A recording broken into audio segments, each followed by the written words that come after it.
How Long Gone? I'm recording Chris Black coming to you live from beautiful downtown Manhattan. It's still hot, but it's not quite as bad. Jason, I know you were doing some wall sits. How are those quads feeling? Oh, I'm lit up, bro. I'm feeling good. I'm really trying to... He said, "I'm lit up, bro." You mean lit up in a good way, lit up in a bad way? Good way. I'm really... The only thing that is really steady and stable and focused is my workout life right now. That's where I've devoted all my energy, outside of my relationships, of course. But welcome to the resistance, bitch. This is what it's been like on this side. Over here at Done to Death Twitter, we don't take gym for granted. You know, that pause was nice because like we don't take gym, and I was like, wait a minute, I thought you only take gym. Yeah, I take gym. Yeah, I don't take gym. My mom wrote a note, so I don't have to do the mile or anything. Yeah, I'm trying to do three Pilates a week now. So far I've done one. Got another one tomorrow. We have to start somewhere, and I love this journey for you, and I should go more as well because it does make me feel good. But I've talked about this before. Sometimes I sweat extremely hard, so it feels gratifying. Sometimes I don't sweat at all, and I'm extremely sore the next day. But if I don't sweat, I feel like I didn't do anything. Yeah. You're like a recent storyline on And Just Like That. I don't know if you are up to date with it. I'm not, but please go ahead. I'm sure our listeners are. It involves coming, where one of the people I won't spoil anything, but one of the people has sex with his partner, and he doesn't produce any semen, and then it's sort of like, hey, what's the point? Did it even happen if there's no physical product? Oh, I see. Okay. So it's the same thing. If I'm not leaving natural Pilates drenched, then did I even do it? Is what you're saying. I mean, it's and also much like intercourse and coming. If I didn't need a towel, did it really go down? You know what I mean? Same kind of vibe. I understand. No, that makes sense. Or whatever you use to at my Pilates place. They have like a little wipe, you know what I mean? Yeah, it's not they a towel. give at Natural Pilates. They're nice enough to give you a kind of like a wipe to kind of take your prints off the scene of the crime before you exit the building. And I've never done it, but I'm sure if I came all over the Reformer, those would do a great job. Wow. For that as well. You just took that way too far. There are 3 reds, 2 yellows, and 2 comes. with your 2 fucking bird legs in the rope things that you bring down. I can't even imagine how you get into that. I can't even, because that does produce a wonderful stretch as well as a nice pump, but I can't imagine you kind of contorting your body to get those around the arch of your foot. I can't imagine. It looks like me trying to fit into fucking coach on a Delta flight out of Denver. Okay, it's the same. It happens, but it ain't pretty. It ain't pretty. I'm sorry to all the girlies in the class that have to witness it. Hopefully they listen to this podcast. Oh no, they do not listen. At least if they do, they don't tell me about it. But I'm pretty sure they have respect. My Armenian moms don't listen. They don't even know what podcasts are. They have respect. Does podcast come in the G Wagon? Call Her Daddy is best. Yeah, maybe we should talk to one of our car brands and see if we could get kind of like the way Sirius XM comes free for 6 months in every car. Oh. If How Long Gone can kind of come preloaded in every the all new 2024 Ford Raptor XLR XLT edition comes preloaded with 514 episodes of How Long Gone. Yeah, American podcasting for an American vehicle. It's. I mean, it seems pretty good. You could try to unsubscribe. Yeah. Good you could try. Yeah. The only way you can unsubscribe is to sell the car. Yeah. TJ shows up at your door knocking. Something wrong with episode 412? I see you didn't finish the whole thing. You cut out after the first commercial. You didn't like the guest? Huh, that's so weird. We can talk about it. I'm not going to leave until I kind of get some answers. Because even if you don't like the guest, the episodes can still be good if you give it a chance. You got to give it a chance. Yeah, the Raptor with preloaded How Long Gone is a great way to go. But we should probably continue to discuss a little bit the Jonah Hill fallout as it continues. Watch it all fall out. Well, now there's been some blowback. As with every subject in our twisted world, some devils are advocating.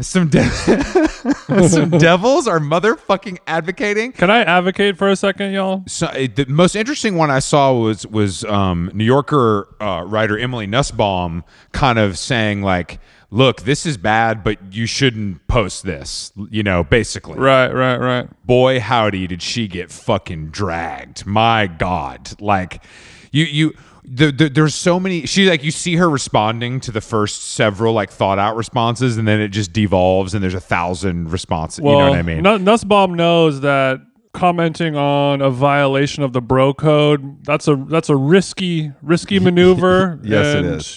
Go for it if you want to, sis, but it ain't gonna be fun. It ain't gonna be fun.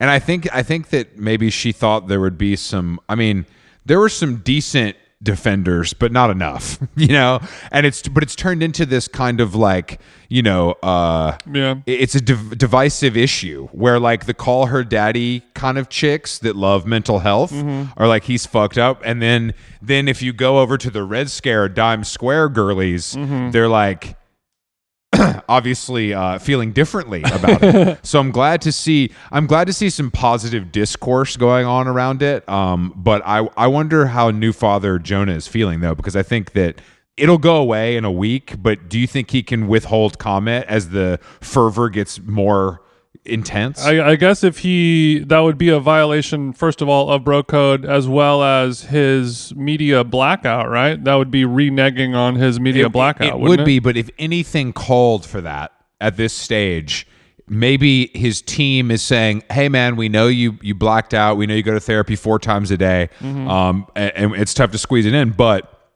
like maybe now is the time to comment. But I think I haven't consulted with any of our communications experts, but we actually did, but we can't talk about what those comments were. But those are not our community. Al Wilmot and Uncle Paulie are not communications experts by any means. They're experts at a lot of things. Great, some really good ideas, not super public facing at the moment. Yes, but I do have one. I do have one actual idea, Okay. like from a PR perspective. Okay, go ahead. On how he might be able to unhook this hook from his mouth is he's got to make it about the writer's strike somehow. Okay, he's got to tie in the WGA. This is good stuff. I can't even. He can't respond because he's standing so firmly. Well, first of all, it's been like 1 to 2 feet choppy at best. So a couple lefts coming out of Zuma, but conditions have been poor. First of all, it's been unseasonably cold, bro. This motherfucker took the PJ straight from Van Nuys to Costa Rica to get some tasty ones, because there ain't nothing that's gonna clear his mind like the serene sea and its punishing waves. So you're saying yeah. So you're saying the surf in Malibu is so bad that he's had to consider kind of some more ideas that maybe he wouldn't have had time to think about. Put this in a pair of trousers that are comfortable on you. Imagine what you would be texting wifey if Barry's closed. If Equinox is closed. If High Mat is down for a plumbing issue. Yeah. If Hunter sprains his quad. You know what I mean? And you have no way to get this demon out. I got to surf the black out of me. I got to squat the black out of me. Whatever it is that you have to do. Yeah, it's not going to... Yeah, I see what you mean. Luckily for me, I could always take it to the streets and just go for a punishing warm weather jog. But when you're dependent on Mother Nature and the ebbs and flows of the sea, I tell you what, bro, and you're sober... Oh boy! Oh baby! What if your sidewalk is the Mother Pacifica? Oh, I don't think.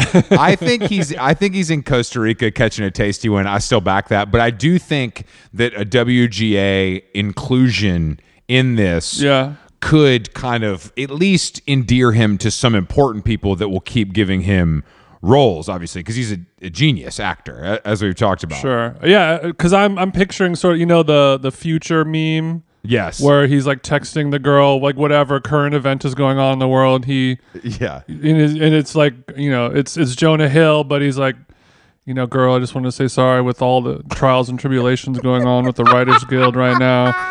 It just had me in my feelings, and Tell your mom I said happy birthday, you know, that Exactly. kind of stuff. Well, I've also seen. We don't fall for those games. But the number one thing I've seen is people reposting his tweet of things or his message of things she couldn't do, saying summer plans sorted or whatever. You know what I mean? And it's like surf with guys, post pictures in a bikini. So it seems like it's already turning to humor, and that line of joking is pretty funny actually. I thought like that usage of it. If you don't find a little humor in it, you know, it's going to be and also tough as a comedian himself. But it did have me thinking a little bit when I was pumping about the famous and wonderfully produced surfing television show on HBO Max, 100 Foot Wave. Yes. And all it is like different hot people with abs going surfing with like women who are married, women with girlfriends, you know, like they're on partnerships and teams and everyone's all getting along together. And it's just like such a not a weird community like that, and it was a little bit of I was like, oh, Jonah, you should have watched. Well, that's a Hollywood version, Jason. I'm sure Jonah watched 100 Foot Wave. No, but that's a Hollywood version. I think we know a lot of surfers. They're not the nicest bunch of guys, you know. And no offense to the surfing community, I love. No, they're all nice, but they will fuck your bitch. Is what you're saying? They will take your chick and they will also take your wave. That's my whole point. It's a competitive. It's a very competitive sport. If she's tasty enough. Can you imagine some blonde-haired little ditz motherfucker in a tight-ass wetsuit taking your chick? Yeah. Bro, I'd be bummed too. Yeah, I grew up in Huntington Beach. It's my whole fucking life. Guy in a fucking Ruka rash guard taking any fucking slice of whatever crumb I got working with. This motherfucker pulls up in the Ruka rash guard and the Tacoma with the fucking tailgate down. So what's up, guys? How are you? He eats Jack in the Box for breakfast every morning and doesn't gain a pound. I just think that's funny. Damn.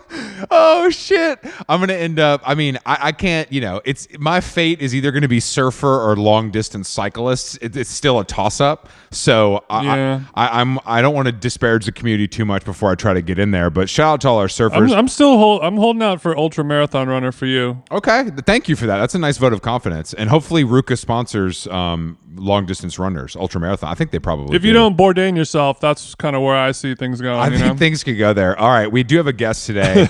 We're talking to the GOAT, Philipp Plein. You know his incredible fashion conglomerate at this point. He's doing men's, women's, children's. He does footwear, accessories, diffusion. Don't forget home. He's got locations literally all over the world, homes all over the world, supercars all over the world, and he is also opening a new pop-up at my local, the Beverly Center. Yeah. In the next few days. Beverly Lives Matter. Beverly Lives Matter. Pliniacs assemble. Let's give Big Philly style a call and see how he's doing, because I know he loves LA. I'm sure he's in a good mood. Yeah, and for listeners, Philip, 1L, 2 P's at the end. Yeah, don't get it twisted. Put a little bit different. Put some respect on this man's fucking name. Okay, let's pay some bills. How was your morning today, Philip? How's it going? Well, I'm working here with my designers. So we have here Simone from Milan, we have Elisa from Milan. Hello. And we have Leo from Milan. Hello. So and my child is on the terrace behind me, and yeah, everything is good. We are hustling. Okay, so there seems like there's a lot of action in your life at all times. Would that be fair to say? There's kind of always people around, always things happening, or do you get some alone time? Oh, I actually, when we move strong. You know, like I came here with 15 people, so we don't travel with light luggage. You know, we have always a lot of people around. So you're saying do you go everywhere with 15 people, or are you saying this trip you came with 15? No, not everywhere, but you know, like only like when you organize your family, you know, you have, you come with your baby, you come with your girlfriend, you come with a babysitter, then you come with your, you know, assistant, then you come, I mean, already here we are 5-6 people. Then when you go somewhere, you try, you know, to bring the people with you, you spend time with, or you need to work. So as I'm here now in LA, I'm here for business. So we are here because we open our 3rd store in Beverly Hills on Friday. We have 2 projects under construction in Vegas. So we will have 6 stores in Vegas by the end of the year. So I have to spend some time here on the West Coast. So I cannot be in Europe, so everybody comes with you. Because I have to prepare a new collection. So my designers came from Italy. So I said, hey guys, why you don't come over here? So we chill here and we work from here. So we don't lose too much time, because in fashion you have to be always on time. It's a fast business. I'm sure the staff doesn't mind coming to LA for a couple weeks. A little Vegas trip never hurt anybody. Some do, some don't. Like you have different. I mean, some people have families, some people have girlfriends. They're jealous, or boyfriends, or they just depends on their age and on their like status of life. Yes. Now I'm the oldest, but when I started, I was always the youngest. And normally, as younger they are, more flexible they are, the people. What's your relationship to Las Vegas? I went to the city the first time I was 16. My father took me actually to LA for the first time. He was here for a business trip. He's a cardiologist. He's a doctor. And so he was here for a convention. And so we came to LA, and then we drove all the way down to Vegas. We arrived in Vegas. It's 29 years ago. I'm 45. And this was the month where the Luxor opened. The Luxor, the pyramid. It's like a pretty old hotel now. Yeah. The big black pyramid. Yeah, nobody would go there, but this was the hottest shit by this time. and it was actually, we wanted to stay there, but they didn't have a room available. So we ended up at the MGM Grand, which was the biggest hotel in the world by this time. And we slept in the MGM Grand. I can still even remember the room. And I was just at dinner there like 2 days ago at the MGM Grand. So I came to the city 29 years ago for the first time. And I returned back, I think when I was 18 or 19, still too young to gamble and to go out. And we had fake IDs, which didn't work. And 1 second. It's okay. Okay. So I returned back to Vegas when I was 19, and with my friends from high school. We just graduated high school, and so we were hanging out here in America for a couple of weeks, 2-3 months, and we went also to Vegas. And then I returned back again as an exhibitor at Project. So Project was a trade show, which was a satellite show of magic. Oh yes, we've been to Project and Magic, unfortunately, many a time. Sam, the guy who owned Atrium, the denim store, who now is also involved in Kiev, he founded Project. Yeah, he came to me at Bread and Butter in Berlin or in Barcelona, I don't remember, which was a big. 1 second. So I'm in an interview. So coming back to this, so Sam came to me and said, I have this new show in Vegas. It's like bread and butter. It's cool and it's new and you should be there and you should exhibit there. So yeah. So I came back here. I traveled to Vegas with my sister. She was my assistant. She was 12 years old. So it was. You really put him to work young over there, don't you, Philipp? Yeah. I mean, I convinced her and my parents that she could come with me, help me carry the luggage. We were flying economy all the way up here with the luggage. Oof. We didn't declare the goods when we entered the country, so we had to go through customs. Of course, they catch me at the first entry, asked me who's wearing all the clothes. I said my sister, she was 12. So she just loves clothes, guys. I don't know what to say. She loves clothes. I don't know. She's a fashionista. Exactly. But you don't fuck with American customs. It's like no fun. Yeah. So anyway, so we came here with the luggage. We built up our little stand.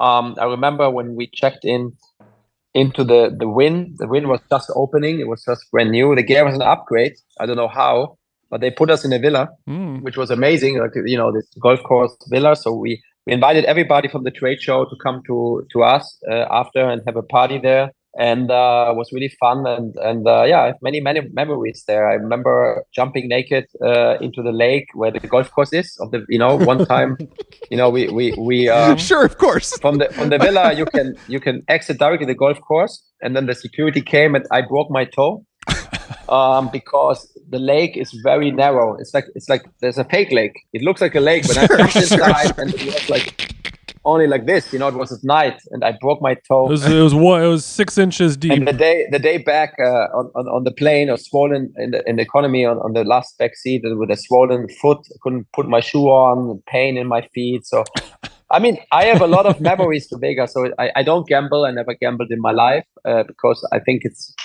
so hard to make money. So it's so easy to lose it. So I never really somehow even, I don't have this desire to gamble. So in fact, I always walk the strip. So when I go to my stores, so we are in the Crystals, we're at the Forum, we're at the Wynn, and so on. So I always walk through the casino, and it's really interesting. It's nice. It's a different world. It's very different of what we normally know, what we are used to. Yes, it is. Yes, it is. You mentioned jumping in and not gambling. You mentioned jumping into the water.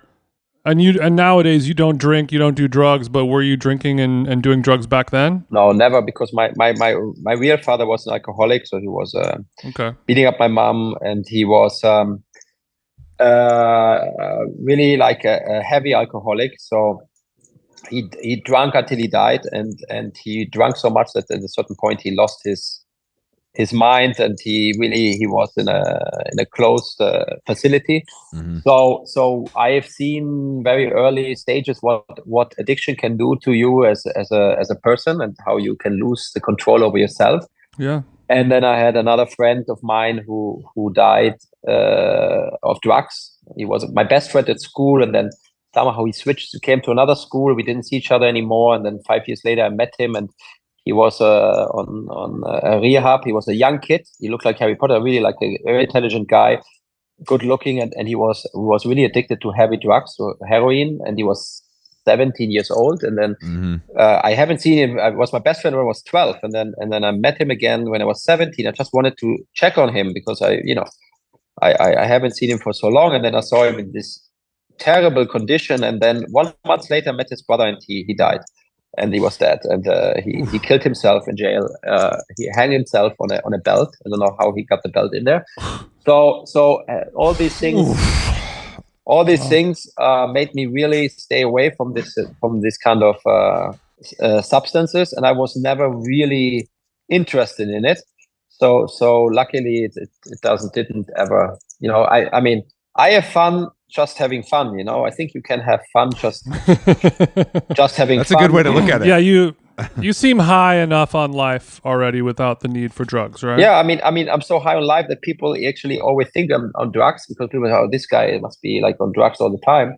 Yeah. Because I get excited on even little things. I get very enthusiastic about things. I get very into things, and then that's, I think, one of my skills, that I get very excited about things. So and I put a lot of effort in things, which maybe can also be a reason why certain things then turn out to be a success, because you get so excited, and you also excite the people around you. It's a kind of, you motivate the people around you to have the same excitement for certain things, and that can be very helpful. It's contagious. Yeah, it's contagious, the excitement. No, that makes sense.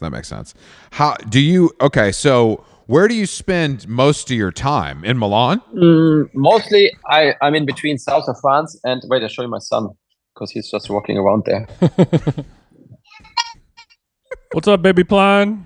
Baby Plein was just running around. So I live in Lugano, which is Switzerland. It's the Italian part of Switzerland. Mm-hmm. We have our offices there, our headquarters. It's a city which is very close to Milan. It's 45 minutes from Milan. Mm-hmm.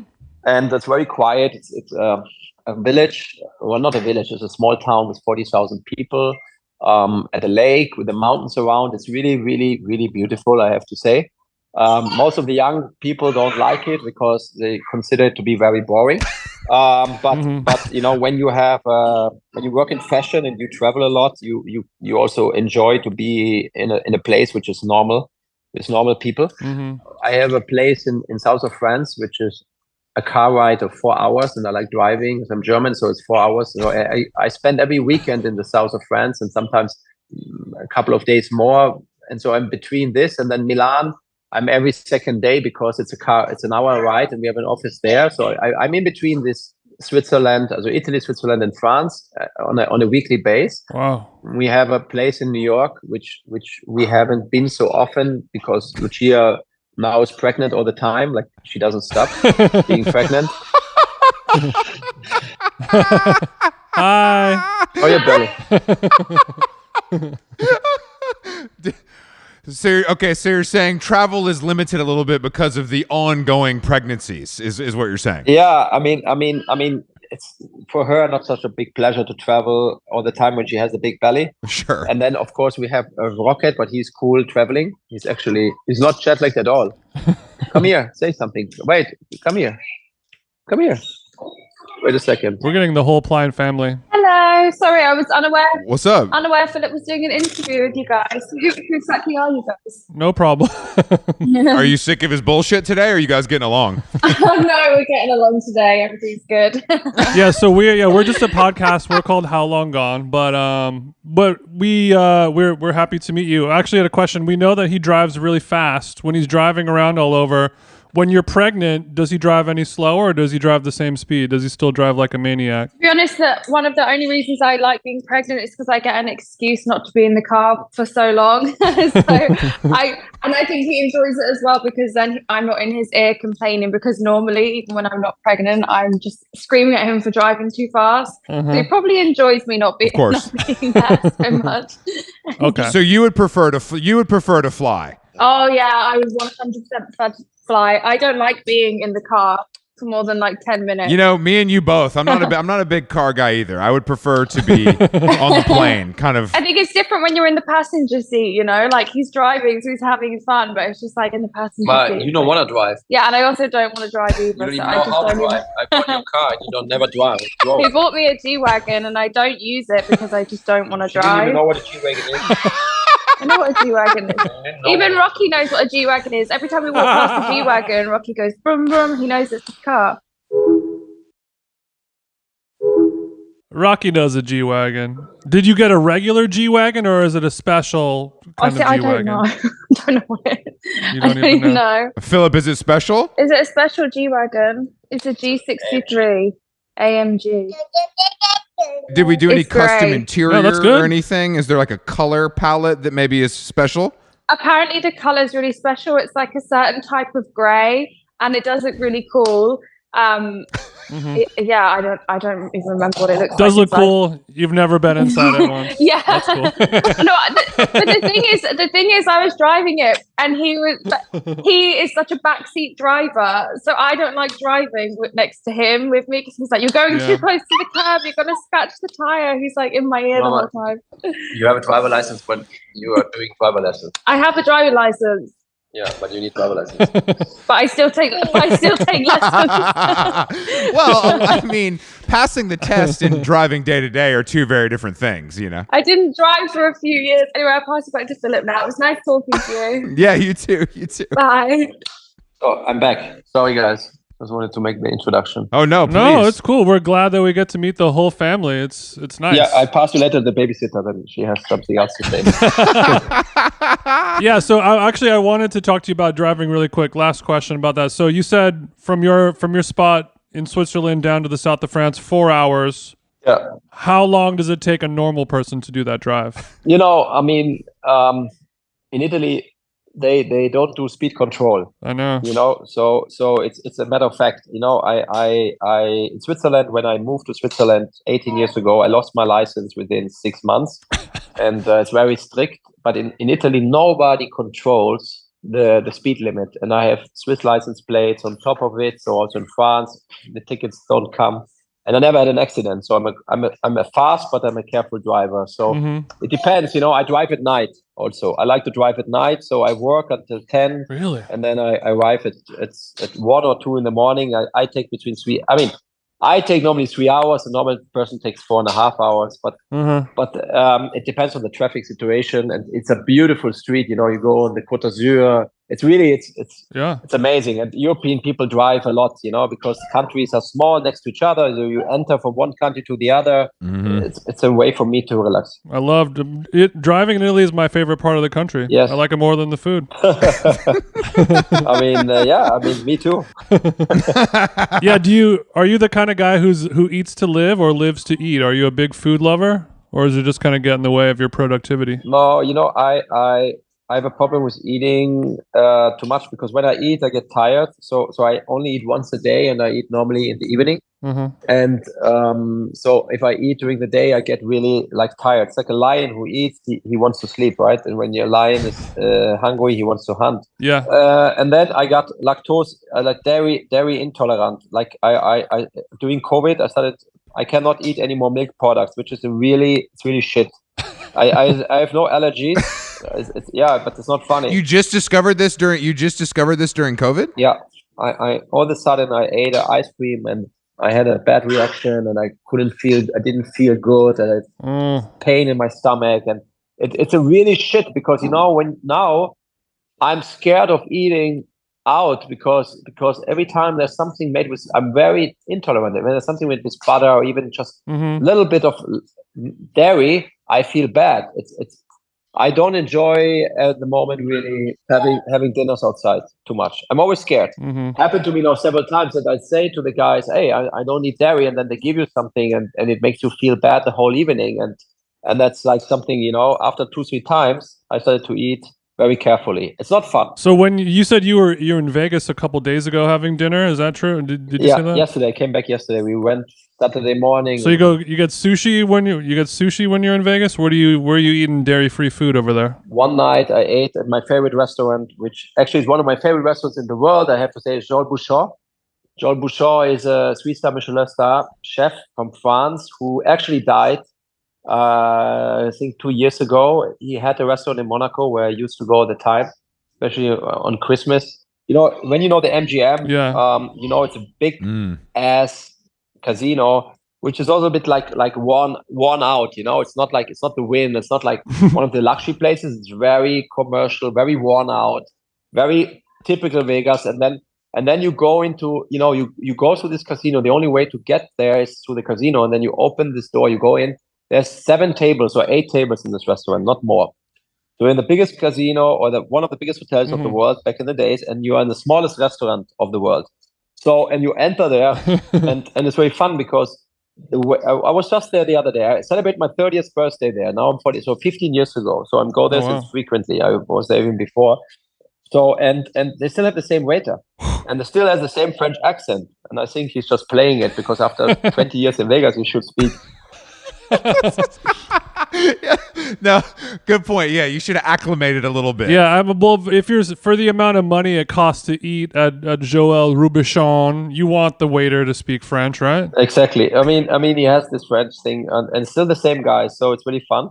So I was eating there on the other night. I ate there on Sunday night. French people put a lot of butter in the food, right? Yes, but not for me. So they did it really good. Okay, so they listened to you. They listened to your request.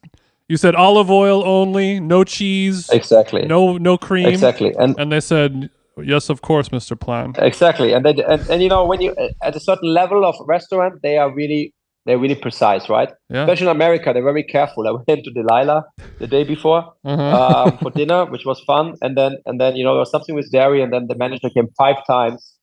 And she wanted to call the ambulance. Said, "Oh, there was dairy inside. I have to call the ambulance." And then even when I went to the toilet to pee, she sent a security with me to make sure that I don't faint. Wow! Damn, that's service. That is service. Yeah, this was service. This was really nice. Usually, the only time security follows me into the bathroom is because they think I'm going to do coke or tag. They're a little different for you. Yeah, I don't get. This is fun. I don't get that kind of treatment when I'm in Las Vegas. Do you? Okay, so I was understanding that you kind of keep different cars at different residences, obviously. So is that based on kind of just your mood, or do they move around, or do you keep them kind of stationary? Normally, I keep them where they are because it's more convenient to have a car. Because I'm German, and when I bought my house in New York, I had a Russian girlfriend, and I wanted to buy a Range Rover, but Russians back in the day, she said, no, you can only have a Rolls Royce. So I had to buy a Rolls Royce. Which was a bad decision. I didn't know that. I didn't know that about Russians, actually. So you're saying the Range Rover's not nice enough for a Russian. They demand a Rolls Royce. Is that what you're saying? Exactly. This was back in the days. It was like 10 years, nearly 10 years ago. So anyway, I feel home when you can drive by yourself. I think this is something where I'm German, as I said. I grew up there, and cars were something really important for me all the time when I was young, and so I feel in control about my life, where I want to go. I can experience the city, the country in a different way. Last year I had a show in North Carolina Mm-hmm. at High Point. You know, it's a furniture trade show. And yeah, I'm familiar. I'm from Atlanta, so I've been to North Carolina quite a lot in my time. But yeah, was this for Philipp Plein home? Yes, and yeah. Okay. And so I drove there. So I really like driving. And you drove from New York to drove from New York to North Carolina? Yeah. Wow. 7 hours. In which car? 7 hours. You cannot speed there because there's a lot of. Yeah, they want to light your German ass up down there in the South. Yeah, I can't imagine you getting pulled over in Virginia somewhere going 140. What podcast do you listen to when you're doing a 7-hour long haul like that? Obviously yours. No, I'm not such a. I'm not a big podcast listener. I normally spend all the time on the phone, like from the moment I get in the car until I arrive. So it really doesn't feel like driving. It's really annoying for the people next to me. Yeah. Because I just enjoy having my work calls and watching the scenery. So I really manage every time. Also from Vegas. Yesterday I drove back. I was on the phone from the moment I got into the car until I arrived here, and I was still not finished with my calls. So it didn't feel like, that you were driving somewhere. And these are all business calls, or none of them are for pleasure or fun? I do 99% business calls. And as I have companies and offices in different time zones, I always manage to have the people. I have an office in Shanghai. We have an office in Milano, Lugano, New York, LA. So if somebody goes to sleep, somebody else wakes up. So it's always something to do. And it's always important also to catch up with people, and being in the car helps me to catch up with the people. I'm normally, when I'm in the office, I cannot catch up with them. How was your week? How is this going? How is this project going? What is developing in this direction? Are we going here? We go there? Then of course, yeah, I shouldn't say it, but we do a lot of video calls. But as I said, I'm a safe driver, and so. I won't tell anyone. It works. Don't worry. Your secret's safe with us. I think that you seem like you have your lifestyle pretty dialed, and every minute is spoken for. But how long are we sleeping? What's the gym time? Like, how much time are you giving for a little self-care for Philipp? No, I think that, when I was younger, I lost weight very fast. It took me a week to lose a couple of pounds, and now it takes me a month or two. Mm-hmm. So your whole body is changing, and you don't think about it until you're 30 something, and then you start to feel your body. You don't even think about aging until a certain age. Mm-hmm. And then you feel that you start to age when you start to get little, not problems, but you see your limits. Mm. Your limits are becoming more and more visible to you. Mm-hmm. And I understood that cardio really helped me to overcome this feeling of getting older. So for me, I really take a lot out of it. So this is something I really do for myself, to run now. And before I was doing the cross trainer, and I still do it. But running for me became really a life necessary thing, because it makes you go through the day. I feel much more energetic going through the day if I do a run in the morning. Even if and you get addicted to it. I think many people do. And so this is just 30-35 minutes. Now I try to go up to 40, and that's it. And then I feel guilty because there's something else. I have to work, I have to do this, I have to do that. So I would like to spend more time, but I can't. So this is something I really do for myself.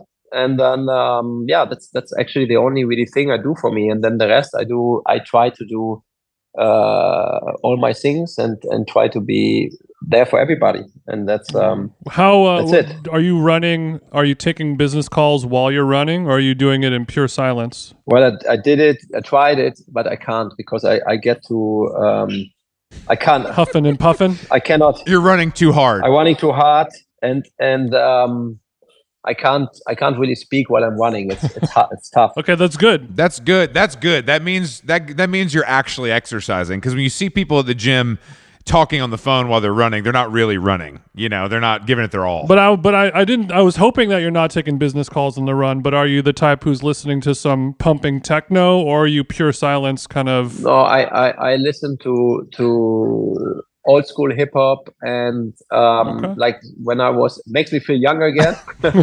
and I also like to listen to motivational speeches. I figured that out. That's really interesting. Even though it's always the same, that what the people say there, but it's when you run 35 minutes and you have a certain playlist, after a couple of days, you get bored of the playlist. Yeah, that's true. So I started to watch YouTube also. I'm not so much into podcasts yet, but I just started recently to watch YouTube, maybe like a year ago. Okay. And I never watched YouTube before. I just watch it when I'm running. And then I there's David Rubenstein, who is on it, and I watched nearly all his episodes. Very interesting. I don't know if you know David Rubenstein, Yeah. and this kind of stuff, And then I started to watch house tours. So there's this guy. Yeah, because I try hard to find things. I watched this house tour. There's this guy Enes. There's a Turkish guy. He's quite successful doing house tours all over the world. And I'm into I'm building houses, and I'm building a house right now, and I have a lot of homes. So I got into this. So I watched all their house tours, but I run every day. So there's not much content, It's very hard to find new things to consume. Yeah. Then I start watching motivational speeches.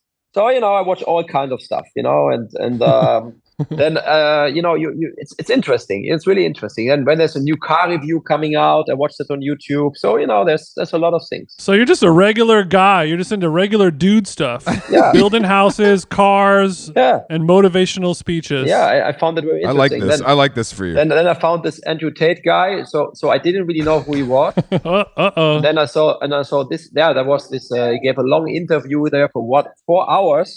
And I watched it, I think, as I was 135 minutes, I watched it, I think, three times, so 1.5 hours. So it was interesting because everybody was speaking about him. So interesting to find out more about this guy. So yeah, this is what I watched so recently. Okay. Now, when you're watching a house tour, are you being inspired, or are you like, I can do better? Yeah. How many house tours are you watching where you're like, this house is better than mine? You know what I mean? I think. What's the point of watching it?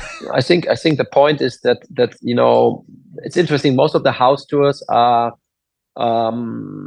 made to sell the house. No, I mean mainly these are mainly house tours related to houses which are on the market. Yeah. So most of these houses have been built to be flipped. So they've been built by developers just to make a fast, let's say, turnaround and to make money. Papa. There are not too many homes which are actually where people lived in. Most of the house tours are related to new builds. Yeah. I'm quite confident with what I do with my home, so I don't really need it, but it's nice.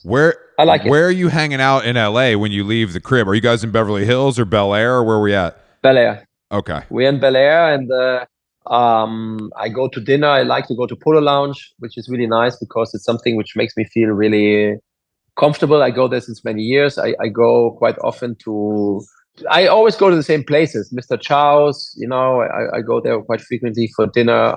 That's one of my favorites as well. Yeah. A true classic. Yeah. Do you have a table at Polo, or do you have a thing that you order every time? Well, I always sit in the second room in one of the round sofas, and with a view of the back court or backyard, and I always eat the lamb chops. I eat the tartare.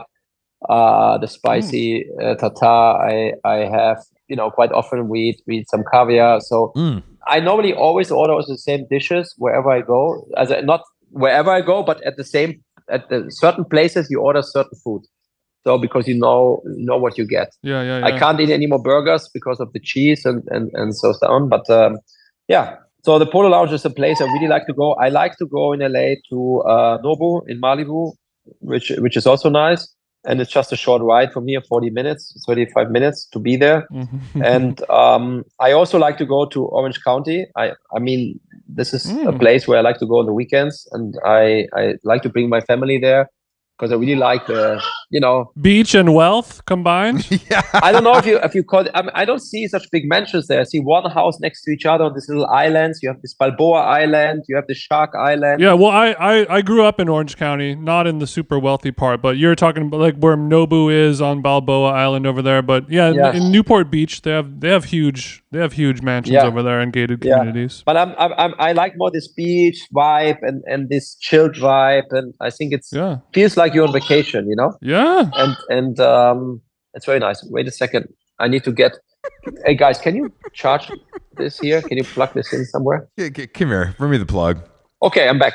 When you walk around Orange County, do people stop you on the street and recognize you? Everywhere I go, normally I get stopped once in a while. I mean, I have to say that everywhere I go, somebody stops me, honestly, to say this, but not every person. So, I walk around for 4 hours and then two people or one person comes over and stops me. So I don't have this kind of, and I'm happy for that, because I'm not a celebrity, and I don't want to be, because I'm not the product. When you're a celebrity, you are the product. You have to marketing and you have to sell yourself because you are the product, right?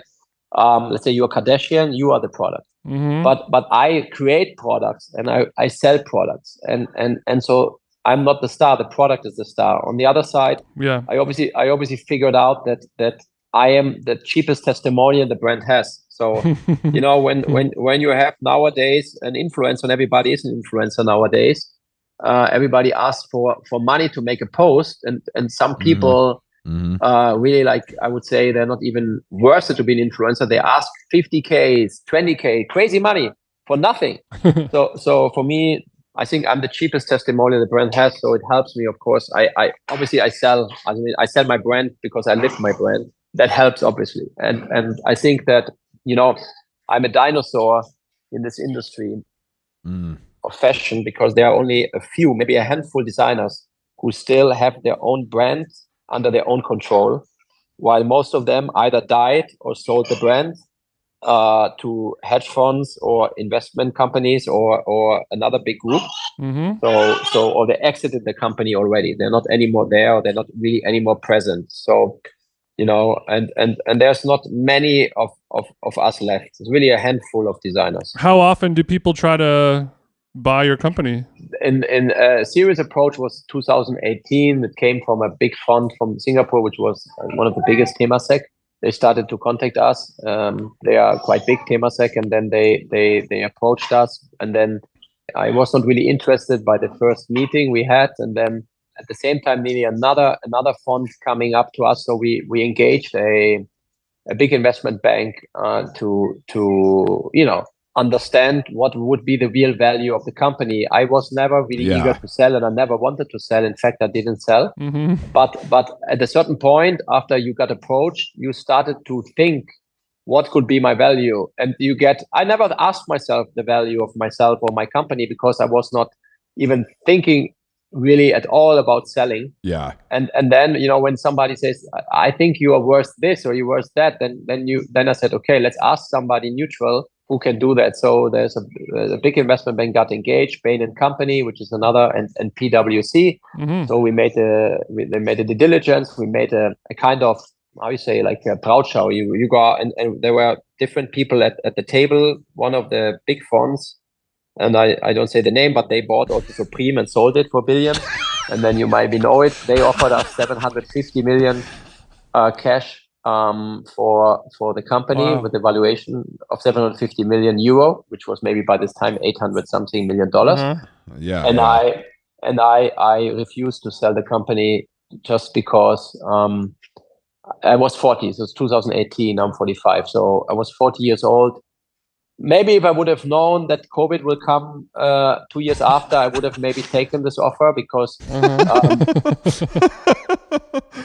sure. COVID changed a lot. COVID changed, of course, the way of thinking, because you feel untouchable until you feel healthy until you get sick, and then you feel vulnerable, no, and you feel strong until nobody would have ever imagined that something like COVID would come and shut down your stores all at the same time, and made us lose a lot of money, and maybe also a lot of scared the hell out of you, because I'm a self-financed company. The governments in every country told you have to close down your stores, but they didn't tell you that you don't have to pay your rents. We had to pay all our rents. Yeah. And that's crazy. Yeah, that doesn't really make sense, does it?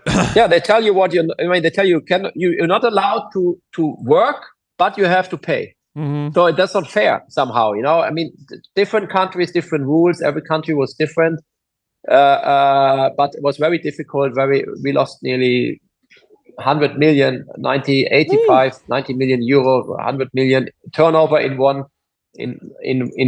this 2020. And when you lose so much turnover, I thought that I lose my company, but Mm-hmm. I didn't. And at the end of the day, we even closed the year with a small profit of 10 million, which was crazy that we even reached this results. But while this was happening, I thought that we lose everything. And I was very scared about the future of this company, which I created with my own hands. And I worked so hard for it. And then I saw it all like, fainting away. And nobody knew at this time, no, what will happen in the future. Nobody knew what will be the vaccine. Will we come back to work? I had so much on stake at this time, and I was really nervous about it. So I never sold it, and I didn't want to sell it. So now I think I enjoy doing what I'm doing, and when I had this offer from this fund, I asked my father. Obviously, you ask your family what you would do, and I asked my stepfather, and I said, what shall I do? And he said, what do you want to do with this money? And I told him, honestly, I don't know. And then he said, don't sell.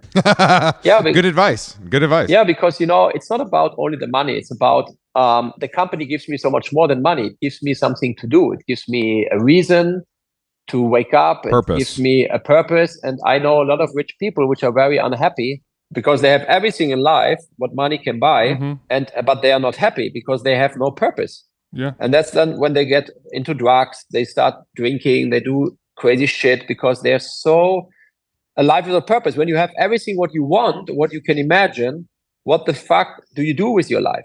You become a weirdo. You become a crazy pervert, probably. That's when you start going to sex clubs. Yeah, I mean, wasting your time. I don't think it's bad or good, whatever you do, but you have to have a purpose and you have to have a goal and something which keeps you going. Yeah. So I have seen a lot of rich people not really being happy because they didn't know what to do.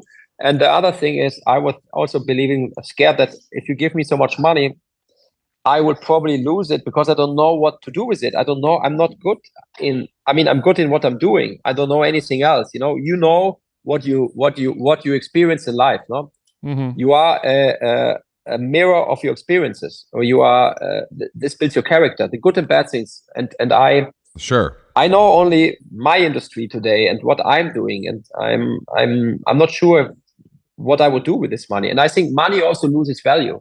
I think that money today, if you look at $1 million today, it has a different buying power than 20, 40 years ago. Yeah. So if you have money in the pocket, that doesn't mean that you stay rich. If you don't let the money work for you in a smart way, money will lose value. And at the moment, I think my company is the best investment I've ever done. And so if I give this away, what should I invest into? And I'm not into stock trading. I'm not into gambling, and I'm not a fan of buying a stock of a company which I don't control, which I don't even know what's going on, because I know what this company is standing for and what they are doing behind closed doors. No, totally.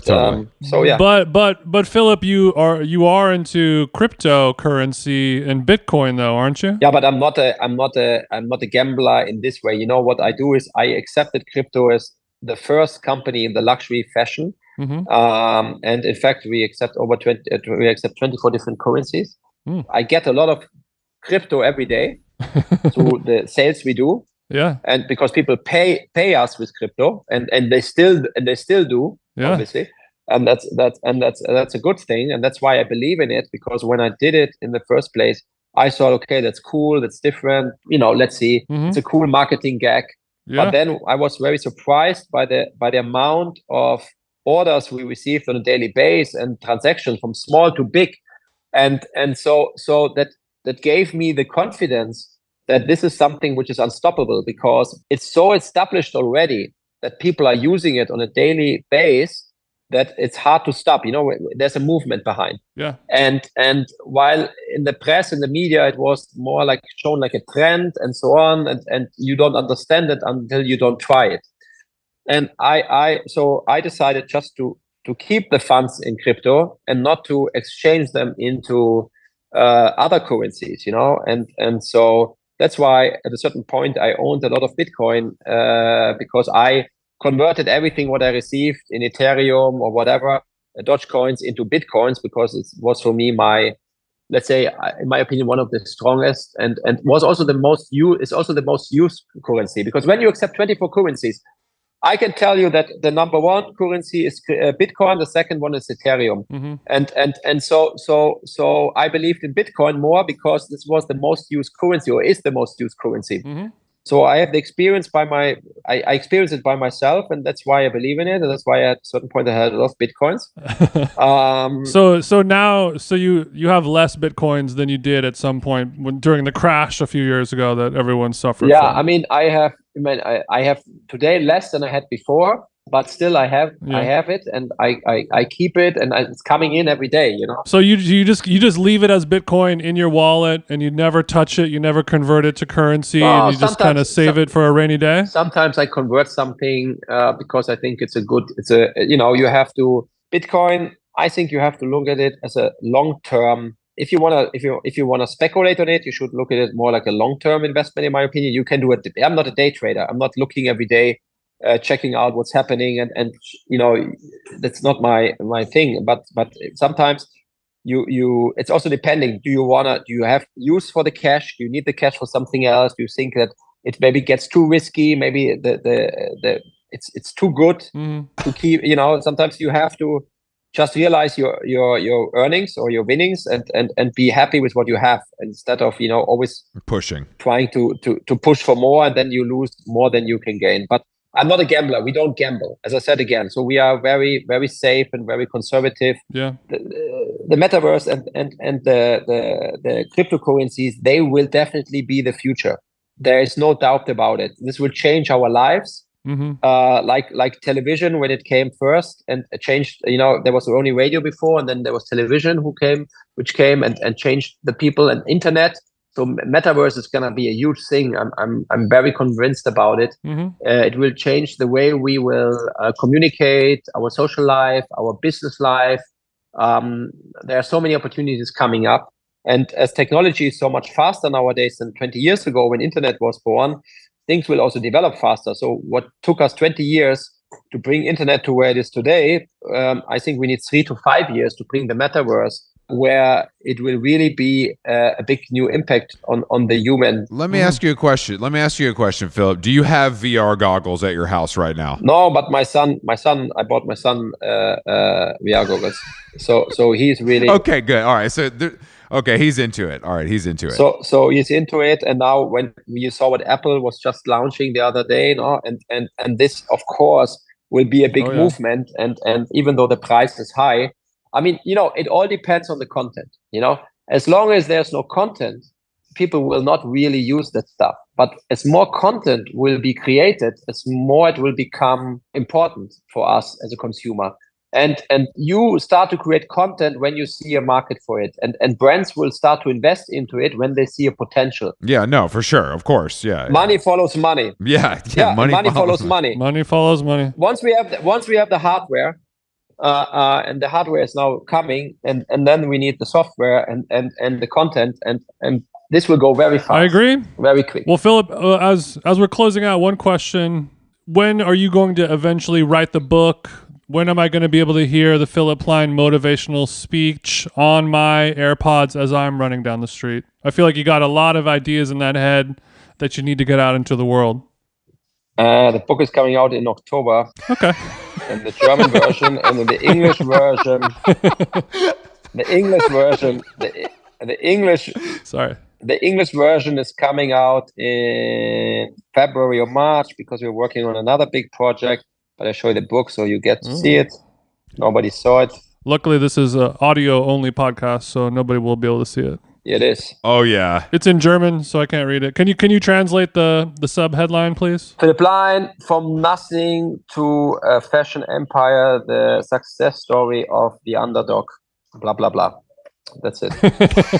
Beautiful. Wow. Perfect. Right. Was not my idea, but this is actually a journalist from the Financial Times, and he is the same age like I am. He's born 78, and he worked for Financial Times for several years, and then he started to work for, let's say, the German version of Women's Wear Daily. So it's called Textilwirtschaft. Mm-hmm. He approached me and he said, look, I always wanted to write a book, and I follow you and I know you and I know him. We did many interviews over the time. Mm-hmm. And he said, I would like to write a book about your story and what you do. And I think I have a good knowledge about you because and then he really did a great job. The guy is really, really good. And he impressed me because he really found people from 20 years ago, 30 years ago, from my life, my ex-girlfriends, he went everywhere. He went really deep into everything. And he did a 12 months research and he wrote this book, and I think he did a great job on it. Beautiful. So, that's great. We'll look for it. We'll look for it. Yeah, let's see. I'm glad you had a great answer to that question. Well, Philipp, thank you for taking the time to speak with us. We know you're a busy guy, so we appreciate it. Thank you. We appreciate you. Enjoy California. We'll see you soon. Where are you now? Where are you guys now? I'm in LA. He's in New York right now. Yeah. But he lives in LA sometimes as well. But we might come to the store opening on Friday. Yeah, exactly. And I will be in New York on Monday, Tuesday. We open the Soho pop-up for Plein on Tuesday on Spring Street. Oh. If you want to stop by. Oh, I need to get some FaceTime. I go to New York on Monday actually. Yeah, so we'll come by. Okay, we'll coordinate with our people. Okay, super. Thank you very much. Thank you. Ciao, guys. Auf Wiedersehen. Bye. Bye. Later. Philipp Plein. Philipp Plein. Philipp Plein. Philipp Plein. Philipp Plein. Philipp Plein. Philipp Plein. Philipp Plein. Tapa na bunda porque eu tô com raiva. Traga esse cu que se sente uma fada. Calculo tudo esse nega.